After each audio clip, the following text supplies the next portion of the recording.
Hey guys, and are you prepared for some random shit? Well, this topic is certainly not as random as the last one I did.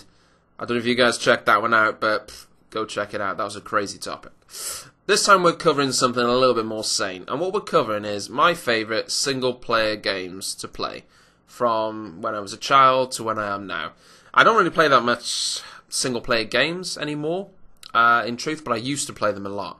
I'm going to try and give my top 5 favourites in order. Certainly not going to be easy. They're my personal favourites and will not necessarily conform with what you guys think, or you may have some opinions on it. But some of them are quite well known, and maybe some of them are a little bit more obscure. But they're ones that I grew up playing as a kid.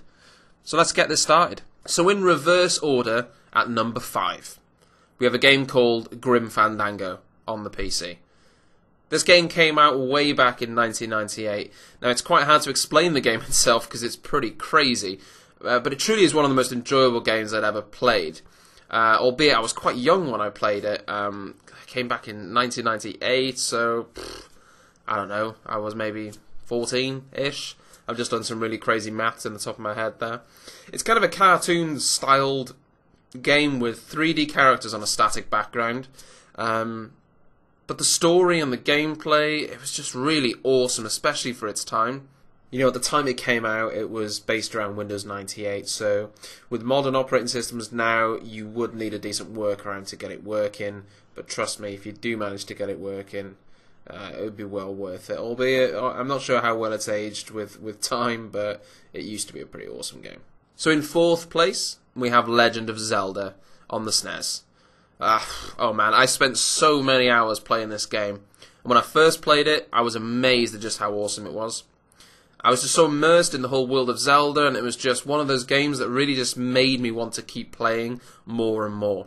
You know, I'm sure a lot of you have played Zelda at one point, maybe in its newest 3D form, but for me, the game was at its best when it was still in 2D. I don't really think I got the same feeling playing the 3D version that I did playing the 2D version of old. And that's why it's the original Zelda, or one of the NES, SNES versions of Zelda that's here in my top 5. The Legend of Zelda, I just put so many hours into it, I loved it to death. So that's why it's in 4th place. So let's move on to 3rd place, and my choice for this one was really close between this and my eventual 2nd place choice. But alas, in 3rd place is Mass Effect. I just loved Mass Effect. I love sci-fi and the sort of exploration in general, so this was just a game that I immediately fell in love with. I'm not generally a fan of third-person games as a rule, but this game, I made an exception because I just love the idea and concept of the game.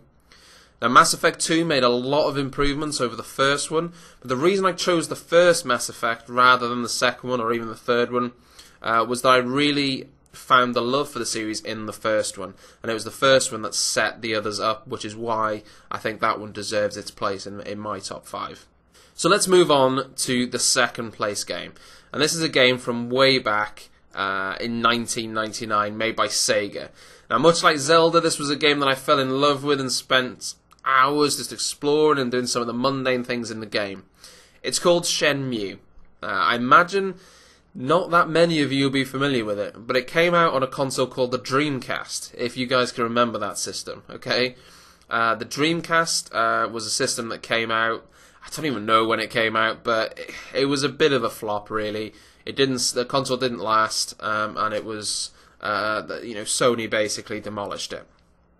But there were a couple of really good games that came out on the Dreamcast. Jet Set Radio was a pretty good game that came out. Shenmue was a game that I was absolutely addicted to. Now, it's set in Japan, and it had a lot of features that I'll tell you about now that have become custom placed in games in our day and age. But realise that when this game was made and released, none of this had ever been seen in a video game before. It had real-world day and night cycles. You had to sleep at night as well. You had a watch so you could keep track of time. For instance, if you had to go to a bar and find a piece of information maybe that you needed, or to meet someone, it's no good going there at 4 a.m. because the place is going to be closed. You'd have to go to sleep, and then you'd have to wait for the bar to reopen at a specific time the next day. It had real-world dynamic weather effects. It had complete voiced characters as well. You could walk around your house and interact with everything from the phone. You could open up drawers. You could go to the bar, you could play pool, other such things like that. And these sort of things, I suppose, in this day and age are expected. You know, you can do that sort of thing in GTA and things. But this was a game that came out, you know, 1999. It wasn't really... This game was well ahead of its time. Well ahead of its time. You know, at one point in the game, you had to get a job as a forklift driver. And you had to get it up in the morning to be at work on time. You had to work so many hours, then you were finished work. It sounds mundane, but the game, it did it very, very well. It had so many original things that made it so addictive.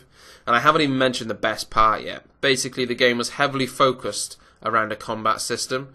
You would learn new moves via your gym, and then you would lay the smack down on your enemies with real-time combat system. The game was just way ahead of its time, and although Shenmue 2 was released, they never did any more, which was a crying shame. I would love to see a new Shenmue released now, but in all fairness, it probably wouldn't be as good as the originals, and it doesn't really have, I don't think, anything original anymore that it could bring to the table. But at the time, it was amazing. So my top one single-player game is one that I doubt very much of you will be surprised at. It's an FPS game that redefined FPS games as we know it.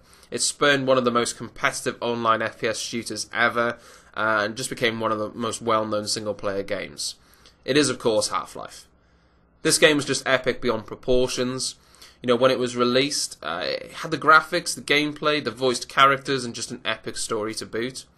It really did pave the way for so many games to follow it. Now, of course, you have to take into account that certain games came before it that paved the way as well, such as Doom, etc. But Half-Life was the game that really changed the genre. You know, it changed this 3D genre with good graphics, a great single player, a great story, and it really set the way for games to come. Now, Half-Life 2, I think as well, was an amazing game. I really loved Half-Life 2, but I think Half-Life has to stand there on its own because at the time, the game was just legendary. So that concludes my top 5 single-player games. I hope you guys enjoyed it. Comment below and see if you agree, disagree, or what your favourite games were. Like and subscribe. And as always, I'll catch you on the next one.